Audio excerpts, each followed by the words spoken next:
Meus irmãos, dando sequência à nossa série de mensagens dentro do nosso tema dessa série, o Evangelho de Satanás, ou o Evangelho segundo Satanás.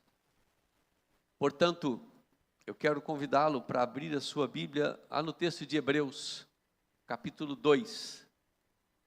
Hebreus, capítulo 2.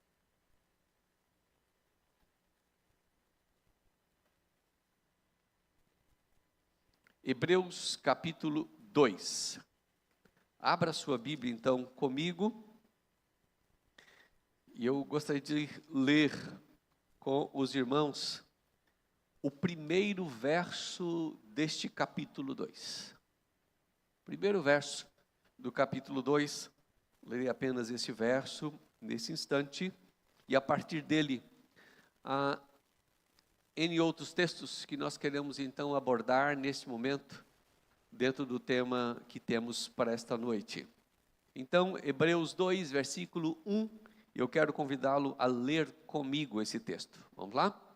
Por esta razão, importa que nos apeguemos com mais firmeza às verdades ouvidas, para que delas jamais nos desviemos. Meus irmãos, a porta aberta para as heresias sempre é a má interpretação das Escrituras, e quantas vezes se tornam meias verdades, e muitos, para tentarem quantas vezes solucionar suas crises pessoais, ou mesmo o propósito de criar inovações, assim fogem e torcem as Escrituras Sagradas. O autor aos Hebreus, além, na verdade, de ele exaltar Cristo acima dos anjos, também ele exorta os crentes a não retrocederem na sua fé diante das dificuldades ou mesmo das tentações que eles enfrentam, para fugir então da verdade quanto à suficiência de Cristo Jesus, da sua redenção e da santificação que Deus nos proporciona, e bem como quantas vezes ferirem a autoridade de Deus, quantas vezes passando por cima de sua soberania, se de fato assim um homem pudesse fazer, mas ele com certeza não o fará jamais, por mais que seja tentado a fazer. Meus irmãos, nós ouvimos mentiras transvestidas de verdades quantas vezes, e muitas vezes nos tentam enganar, e às vezes enganam a muitos crentes, que às vezes honestos com a sua sinceridade em sua fé, mas quantas vezes vulneráveis na sua firmeza doutrinária. Mas isso só não basta, precisa na verdade sermos fiéis às Sagradas Escrituras.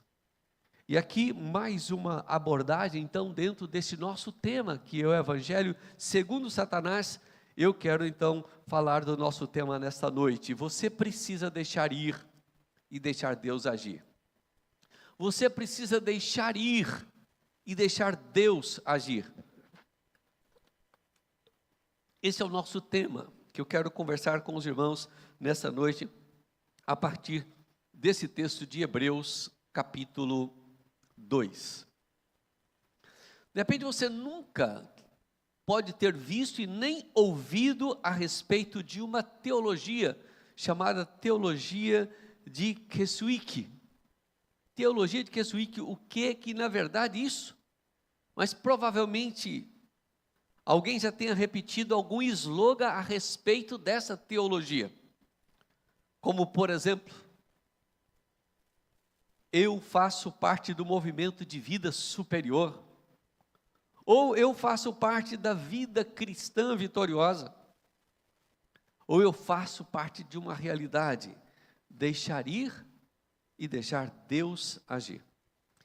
Meus irmãos, à primeira vista parece que é uma expressão que dá a ideia de não se preocupar e confiar em Deus. Apresenta-se na verdade como uma chave de transformação cujas suas raízes elas estão firmadas exatamente nessa teologia que é chamada de uma teologia de uma vida superior, conhecida então como teologia de Keswick. Como o crente pode combater tão grande heresia? Lembrando para a gente aqui que heresia é qualquer sistema teológico que, na verdade, ele rejeita verdades bíblicas profundas, e a igreja do Senhor Jesus Cristo, portanto, entendeu que são heresias porque não são, na verdade, bíblicas, à medida que contraria a verdade do Senhor. E eu quero abordar esse tema aqui a partir de três questões importantes. Primeiro delas é a gente conhecer um pouquinho essa teologia. Como é que é de fato essa teologia chamada teologia de Keswick?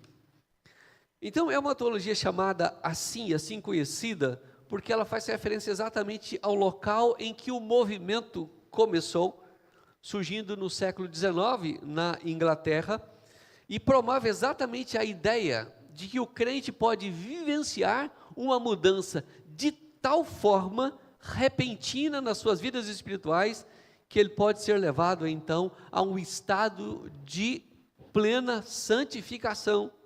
Por isso, então, conhecido aí como esse estado de vida superior. Então, é como se eu estivesse acima, tem alguém que está aqui embaixo nesse sistema, mas eu faço parte de uma casta diferente, que não peco, que não me afeta o pecado, e eu consigo viver sem pecar. O contexto que isso se deu, na verdade, conforme a história, dá-nos a ideia de uma crise espiritual, ou um movimento que se levanta aí buscando que foi uma era de avivamentos, portanto, e então defendia-se que havia cristãos cheios do Espírito Santo, mas outros cristãos que eram chamados então de cristãos carnais, e uma busca intensa por uma chamada segunda bênção, mesmo que essas pessoas fossem ou se dessem como convertidas ao Senhor Jesus Cristo. E é dentro deste contexto então, aí poderíamos perguntar mais uma vez, teria isso algum fundamento bíblico? De repente eu e você poderíamos dizer um sonoro não tem nada a ver com a verdade da Escritura. É uma verdade transvestida, é algo torcido das Escrituras. E o cerne da questão é, em vez de promover uma entrega genuína, o nosso coração ao Senhor, conforme a Escritura, incentiva exatamente uma noção muito vaga de renunciar ao seu próprio controle, às vezes sem especificidades, algo que a pessoa pudesse então sentir, levando então a uma confusão, muitas vezes uma frustração espiritual naqueles que lutam em sua fé. Meus irmãos, um grande problema que isso traz, se não está indo bem, é porque a pessoa não está deixando ir o suficiente. Qual que é o problema disso? O problema está na pessoa, e ela se sente frustrada porque ela não consegue caminhar na mesma posição daquele que disse, eu estou aqui nesta vida superior e portanto você não consegue, é porque você tem pouca fé, é porque a sua fé é muito fraca, é porque, enfim, ou porque você não deixa que Deus haja.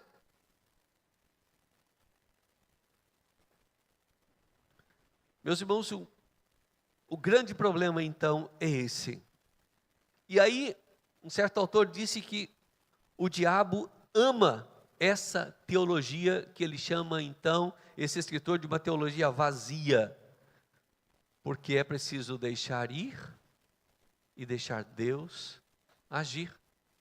E em tempos de dúvidas ou confusões, alguns religiosos, aparentemente bem intencionados, ofereciam e ainda oferecem no nosso tempo, dizendo apenas desapegue e deixe Deus agir.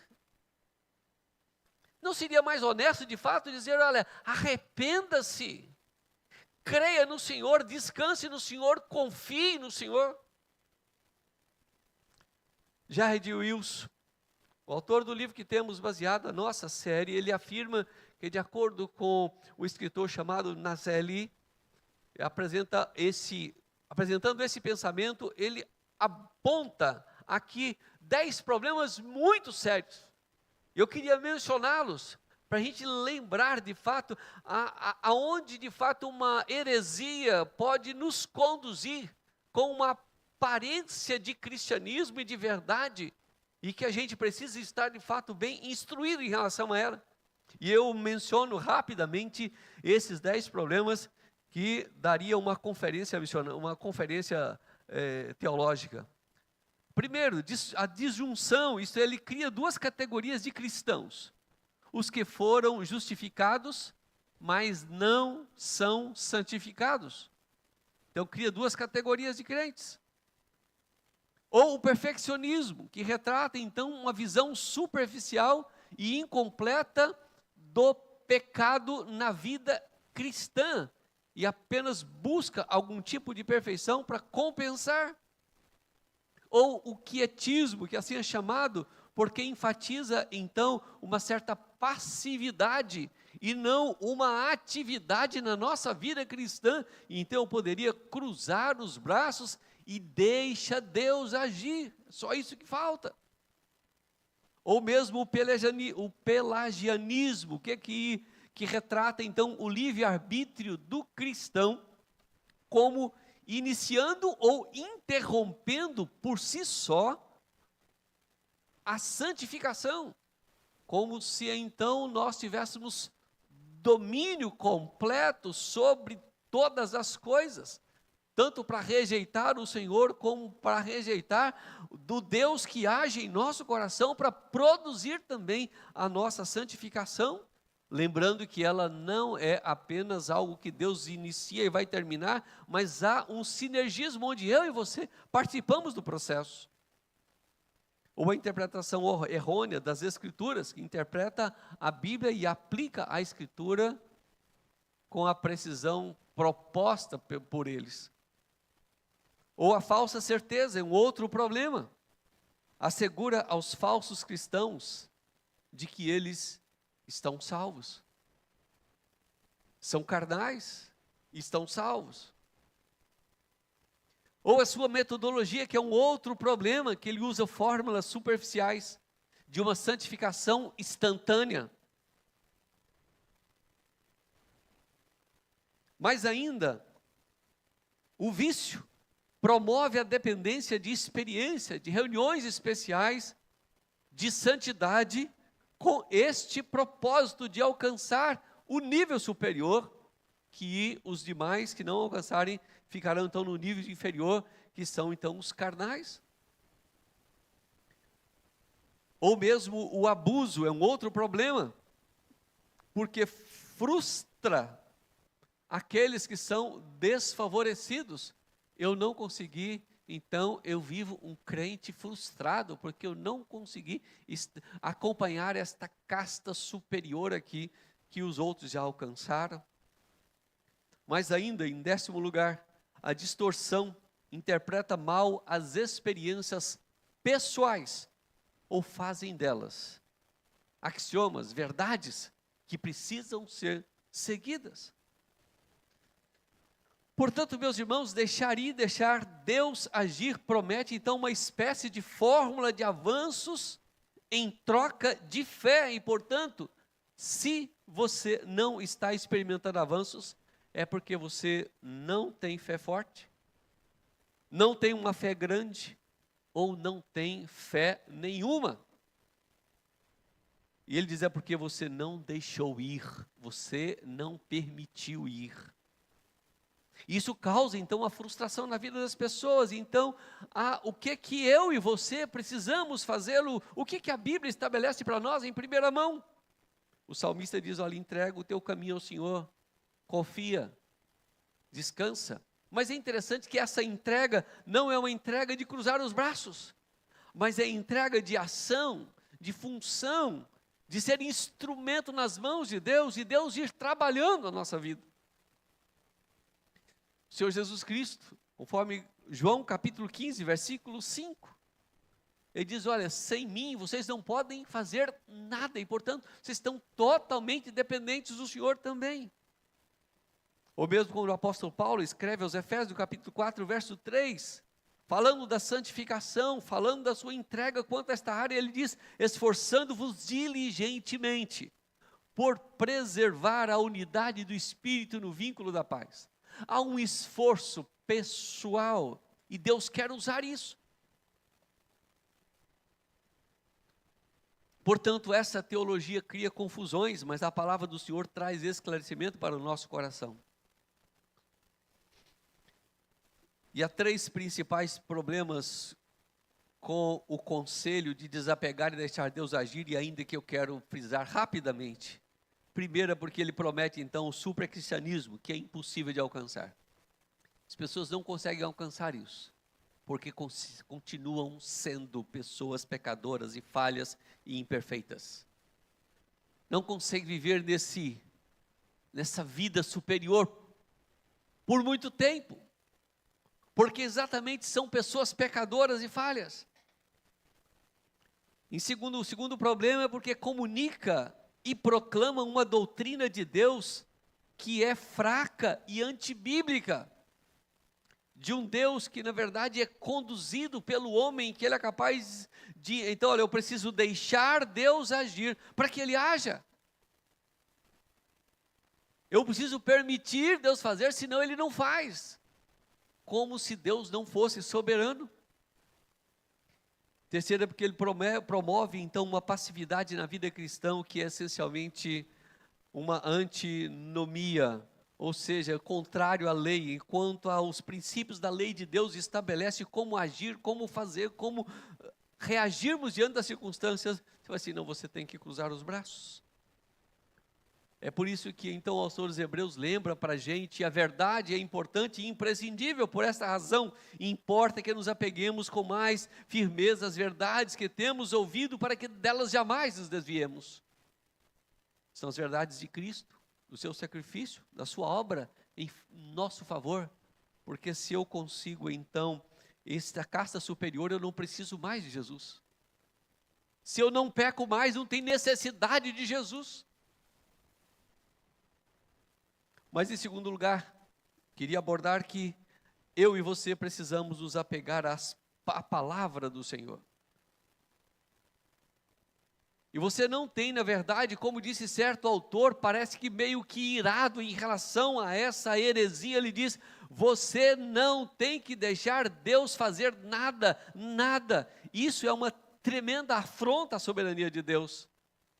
Precisamos nos apegar à palavra revelada de um Deus soberano, e alguns textos da Escritura que categoricamente afirmam para nós a soberania desse Deus, e eu quero lembrar para o nosso coração nessa noite. Efésios capítulo 1, versículo 11, quando o texto nos diz, nele digo, no qual nós fomos também feitos herança, predestinados segundo o propósito daquele que faz todas as coisas, conforme o conselho da sua vontade, não conforme a minha permissão, não conforme a minha ordem, não porque eu cruzei os braços, não porque eu deixei ir. Escrevendo aos Romanos, o apóstolo Paulo assim diz, sabemos que todas as coisas cooperam para o bem daqueles que amam a Deus e daqueles que são chamados segundo o seu propósito, segundo o seu plano soberano. Deus chama e faz com que as coisas aconteçam dentro do propósito dele. Mateus capítulo 10, revela para nós uma palavra do Senhor Jesus quando diz, não se vendem 2 pardais por um asse, e nenhum deles cairá em terra sem o consentimento do vosso Pai. E quanto a vós outros, até os cabelos todos da cabeça estão contados. Não temais, pois, bem mais valeis vós do que muitos pardais. Deus ordena todas as coisas, desde a queda de um pardal, ou quem sabe os cabelos da cabeça que você perdeu hoje, quando você penteava o cabelo ou quando você tomava banho. Você sabe o que é isso? O quanto revela de fato a soberania desse Deus e o quanto nada foge ao controle desse Deus que é soberano, e quando Ele quer fazer, Ele o faz. Por isso que o profeta Daniel, assim também escreveu: todos os povos da terra são como nada diante dele.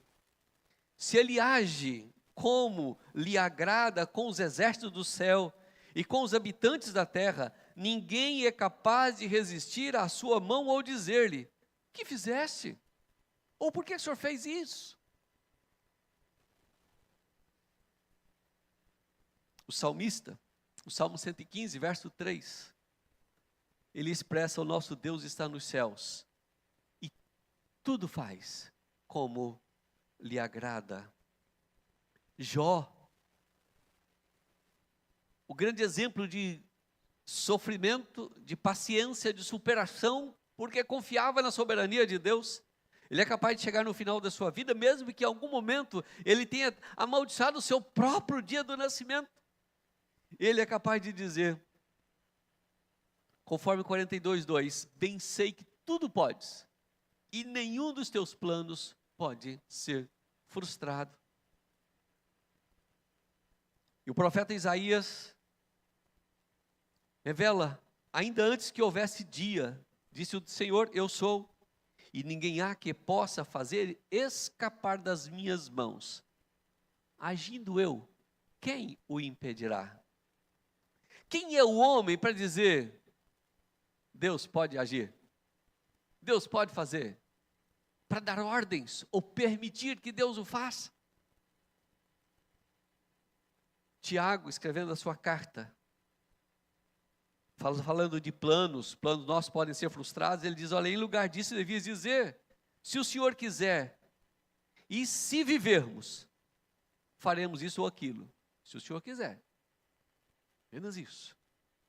Meus irmãos, Deus não precisa de nossa ajuda para que as coisas aconteçam em nossa vida. Deus não precisa da minha e da sua permissão para que Ele faça qualquer coisa. Ainda que Ele estabeleça os meios de graça para a nossa santificação, como diz a Escritura, como diz a sua palavra: eis que eu sou o Senhor, o Deus de toda criatura, há alguma coisa difícil para que eu faça? Ele não precisa de nossa ajuda, mas estabelece meios para que nós caminhemos e cresçamos na nossa vida de santidade. Certo autor diz que Satanás ama essa ideia de deixar Deus agir, pois ama a concepção de um Deus deficiente, fraco, um Deus impotente, um Deus administrável. Meus irmãos, e eu quero aqui já chamar a sua atenção para alguma coisa. Quais as músicas que você muitas vezes, que são intituladas evangélicas, que às vezes você canta sem avaliar qual que é a sua letra? Quantas músicas são extremamente humanistas, e não revelam a soberania de Deus nessas músicas? Não tem como centralidade o Senhor, mas sim o homem. Seja mais criterioso quanto a isso também. Um dos primeiros defensores dessa teologia de Keswick, ele escreveu: os cristãos não precisam pecar e, se permitirem que o Espírito Santo opere invariavelmente, não pecarão. Que heresia! Encontramos a Escritura então para dizer: se dissermos que não temos pecado, a nós mesmos nos enganamos. Paulo, um homem de Deus, um homem extraordinário, consagrado ao Senhor como era Paulo, foi elevado até o terceiro céu como ninguém nunca foi. E ele diz: coisas que eu vi lá, não sou capaz inclusive de revelar, não foi me permitido fazer isso. É esse homem que disse: o bem que eu quero fazer, eu não faço, mas o mal está sempre diante de mim. Em outro texto ele diz: o bem que eu quero fazer eu não faço, mas o mal esse eu faço.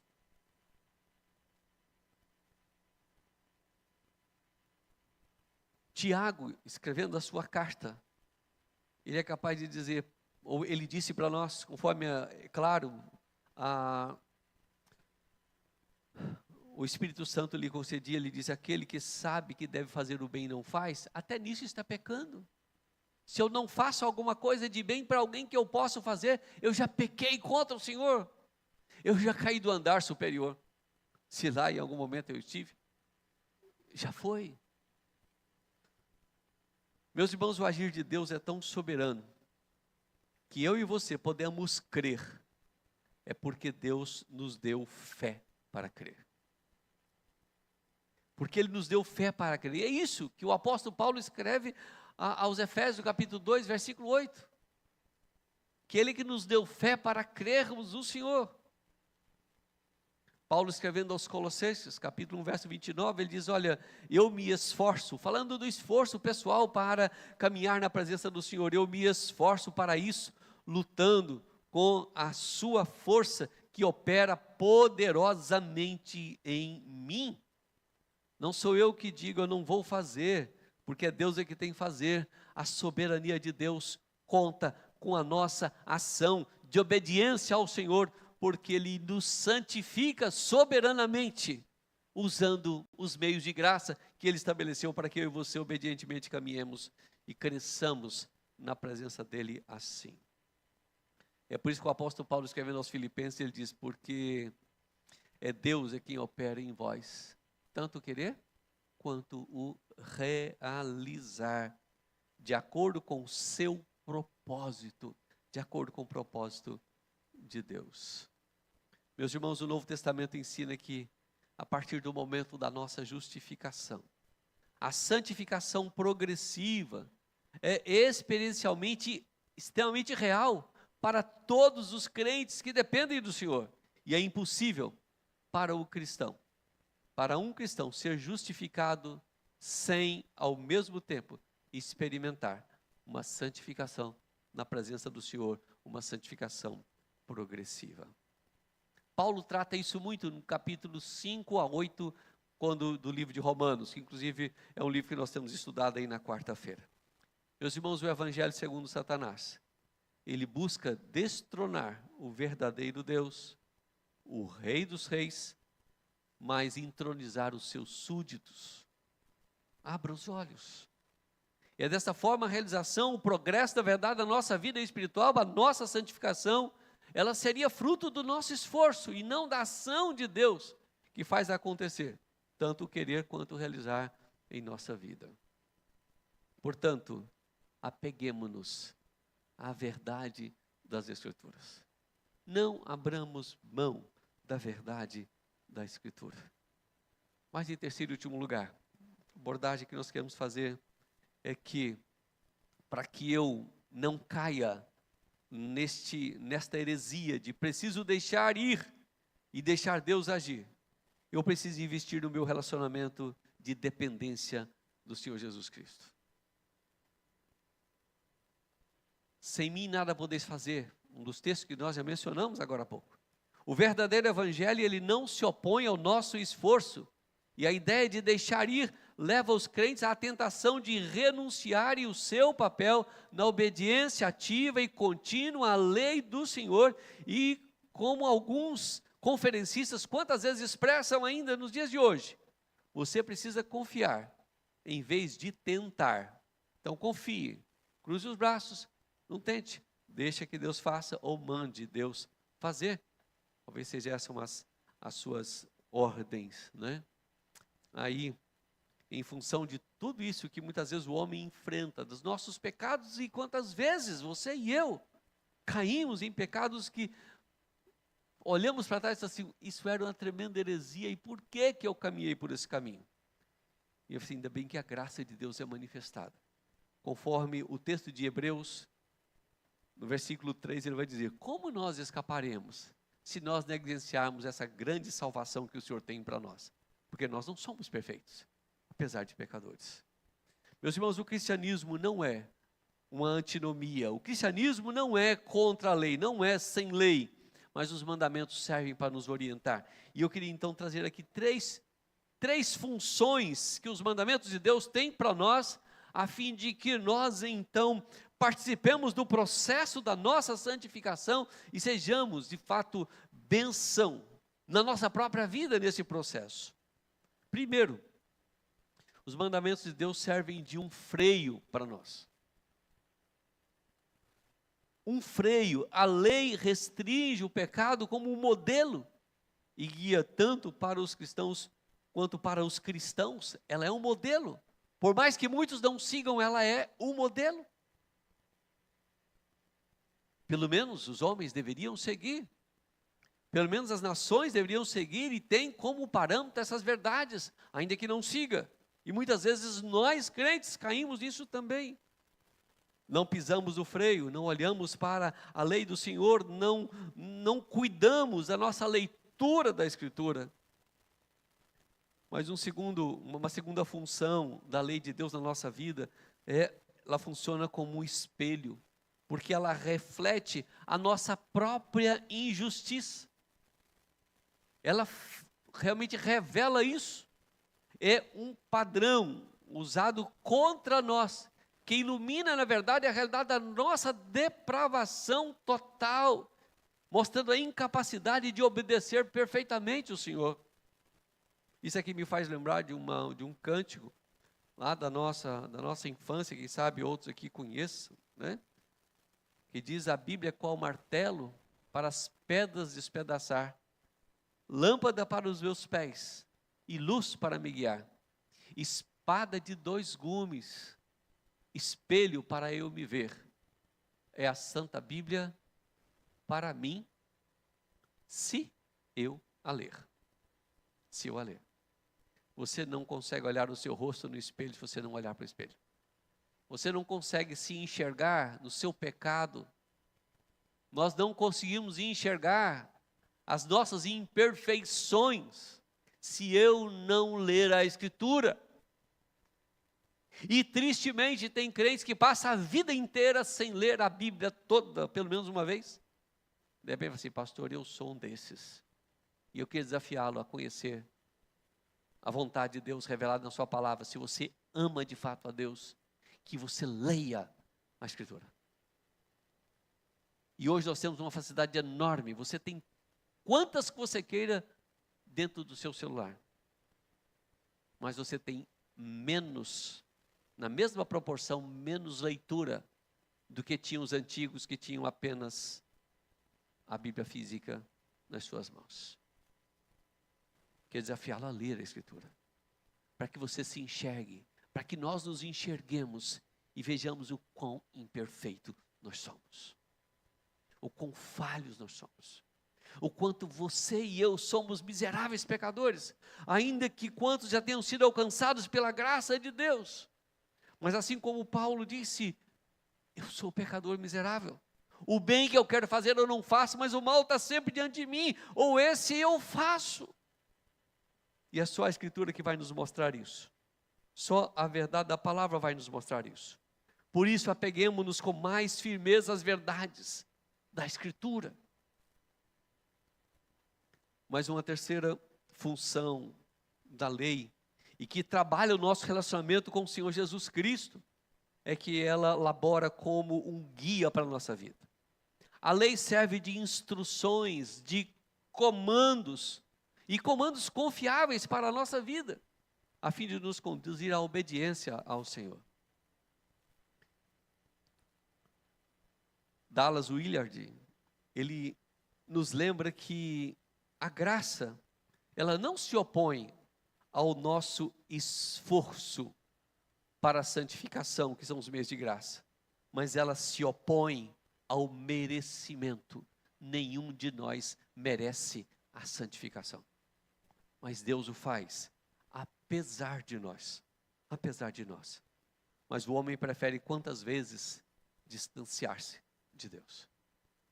Billy Graham, um grande pregador do século passado, ele disse certa feita, abre aspas: toda vez que o homem pensa em navegar para longe de Deus, o diabo sempre tem um barco à disposição.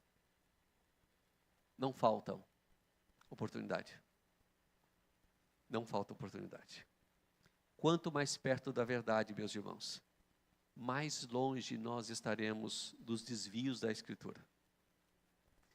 De repente precisávamos dizer como o salmista no Salmo 119, versículo 11: guarda no coração as tuas palavras para não pecar contra ti.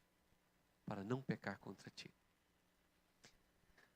É preciso, de fato, investir no nosso relacionamento com o Senhor, por meio da sua palavra. R6 Pro nos deixa uma contribuição muito importante quando pensa nessa teologia, de como então precisamos lembrar que eu não tenho que deixar ir e deixar Deus agir. Há algo diferente proposto para nós na Escritura, e ele diz, abre aspas, devemos estar ativamente engajados, não esperando silenciosamente que Deus faça isso por nós, mas ao mesmo tempo não dependendo de nossos próprios poderes e recursos, mas percebendo que esta é a operação sinérgica, uma empreitada cooperativa. Eu estou trabalhando, Deus está trabalhando, Ele trabalha por meio de meios, e aqueles meios da graça que Ele então nos deu para nos ajudar na nossa santificação. E Ele então menciona a oração, o estudo da palavra, a nossa adoração, a vida de comunhão, o testemunho e o serviço. E Ele continua dizendo, esses são os meios comuns da graça. Sabe, somos preguiçosos e queremos uma santificação em 3 passos fáceis. Mas ele diz não. Todo o processo de santificação é uma empreitada para a vida toda de diligência e compromisso, fazendo uso dos meios que o Senhor nos deu. Continua ele dizendo, então é o cristianismo do preguiçoso que diz, vou sentar e deixar Deus fazer isso por mim. Eu não sei se você tem tido atitudes dessa forma. Deus estabeleceu soberanamente santificar a sua igreja, mas estabeleceu meios pelos quais eu e você precisamos caminhar para essa santificação. E quantas vezes desobedecemos em fazê-lo? O Espírito Santo, por meio de Paulo escrevendo aos Romanos, e aqui eu quero ir já concluindo a nossa mensagem, a partir do verso 9 de Romanos 8 diz, entretanto, vocês não estão sob o domínio da carne, mas do Espírito, se de fato o Espírito de Deus habita em vocês. E se alguém não tem o Espírito de Cristo, esse tal não pertence a Cristo. Combate a ideia do cristão raso, o cristão carnal, como se não tivesse o Espírito. Eu tenho que buscar o Espírito, diz esse movimento. Mas se Cristo está em vocês, o corpo está morto por causa do pecado, entretanto o Espírito está vivo por causa da justiça.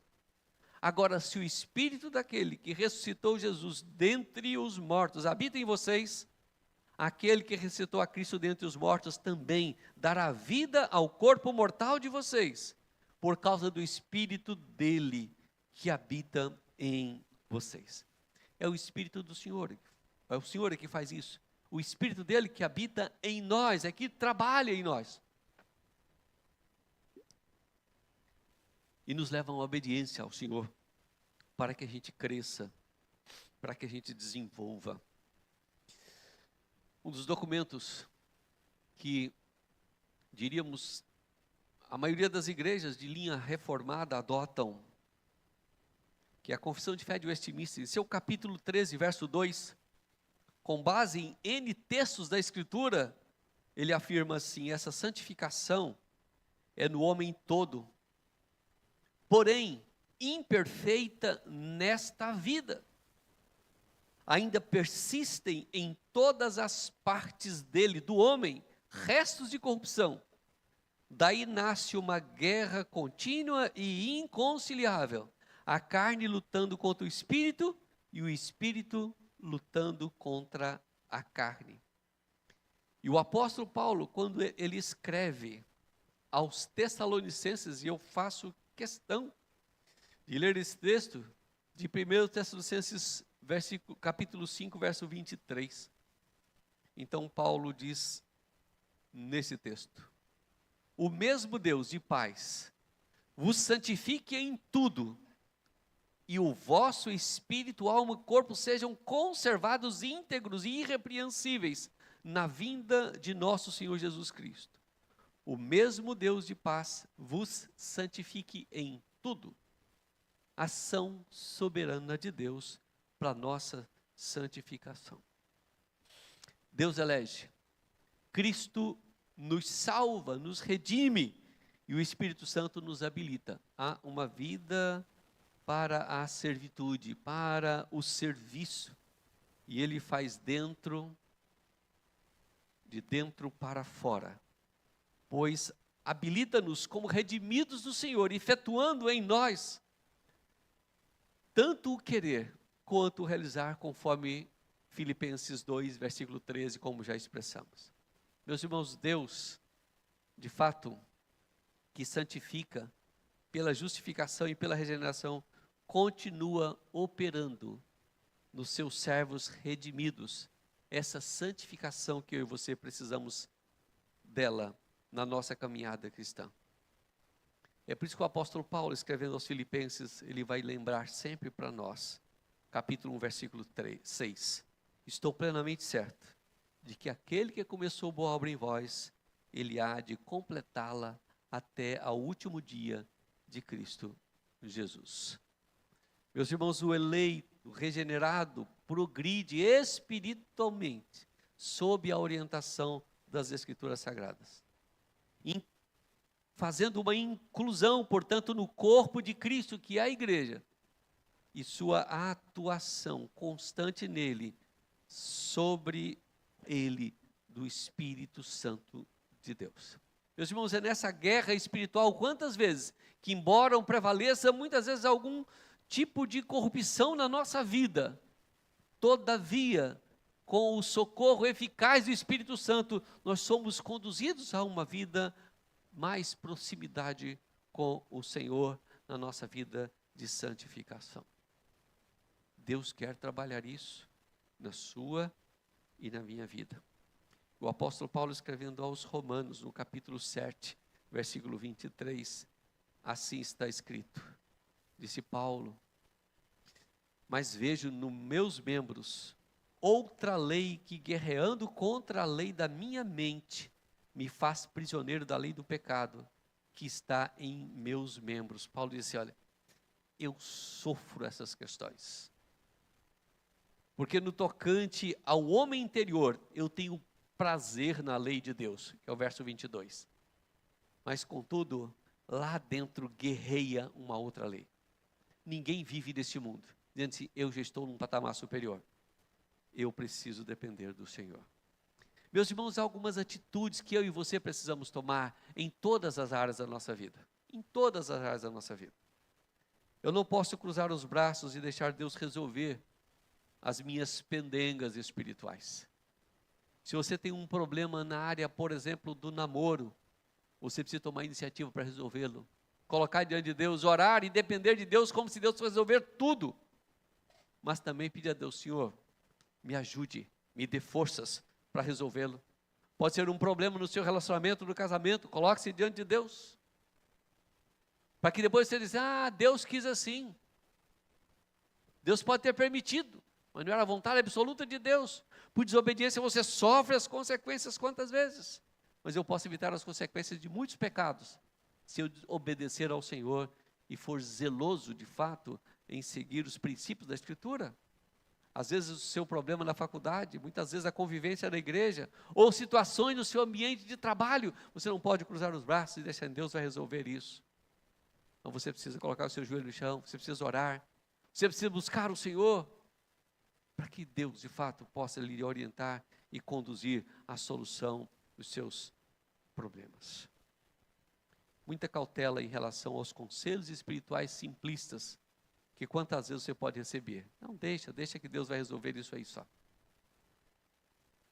Isso pode, na verdade, levar a uma má compreensão da sua caminhada, e a fé vai aos poucos se enfraquecendo. Em vez disso, como disse alguém, cada crente deve focar sua suficiência na obra de Cristo Jesus. Focar na suficiência da obra de Cristo Jesus e na robusta realidade de seu relacionamento com Deus, que o capacita a enfrentar os desafios da vida com confiança, em vez de confusão, como essa teologia traz àqueles que a seguem. Lutar na caminhada, enquanto Deus vai agindo, trabalhando em nosso progresso. Não tente autorizar Deus ou cruzar os braços e mandar Deus fazer. Faça, lute como se tudo dependesse de você, e dependa de Deus como se você não tivesse nem força para orar. Coloque-se diante do Senhor. Eu quero convidá-las a se colocarem em pé nesse instante. Nós vamos orar, e depois nós estaremos cantando mais uma música com a equipe que vai nos conduzir. Eu quero convidá-la a pensar seriamente naquilo que temos estudado nessa noite. Se essa teologia tem influenciado a sua vida, você possa abandoná-la, mas ser diligente na busca do seu relacionamento com Deus, da sua santificação, na dependência da soberania de Deus, que vai lhe fazer vitorioso, quando você se submete ao Senhor também. Pai, obrigado por esse tempo aqui, Deus, na casa do Senhor. Obrigado, Deus, porque a Tua palavra é a verdade para o nosso coração. Obrigado, Senhor, porque o Senhor nos ensina na Tua palavra a Tua soberania. Mas também, ó Deus, nos mostra a importância da diligência na nossa vida cristã.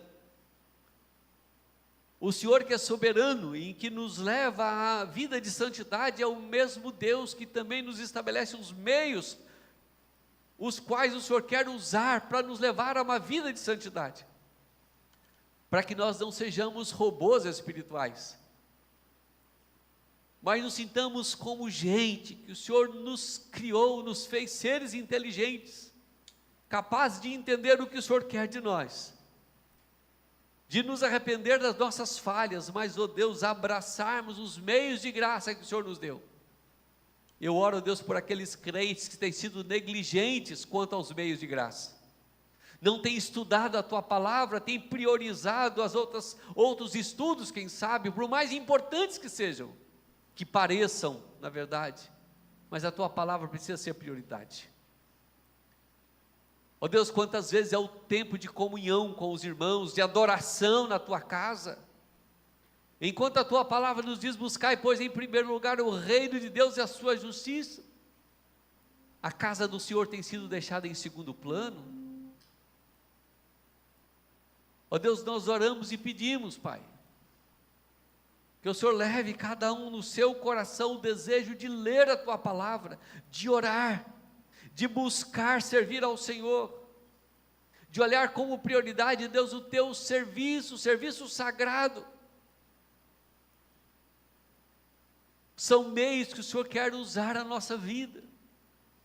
Ó Deus, nós pedimos que o Senhor possa abençoar o Teu povo, abençoar os irmãos que estão aqui nesta casa, aqueles que estão nos acompanhando, ó Deus, nesse instante também, estão nos ouvindo.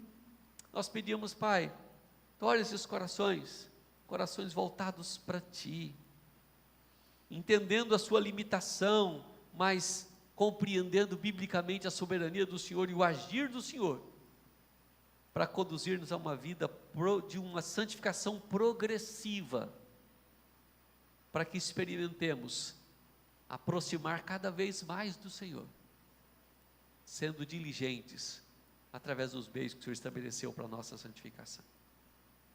Que o Senhor possa fazer isso no coração de cada um de nós, em nome de Jesus, amém, amém.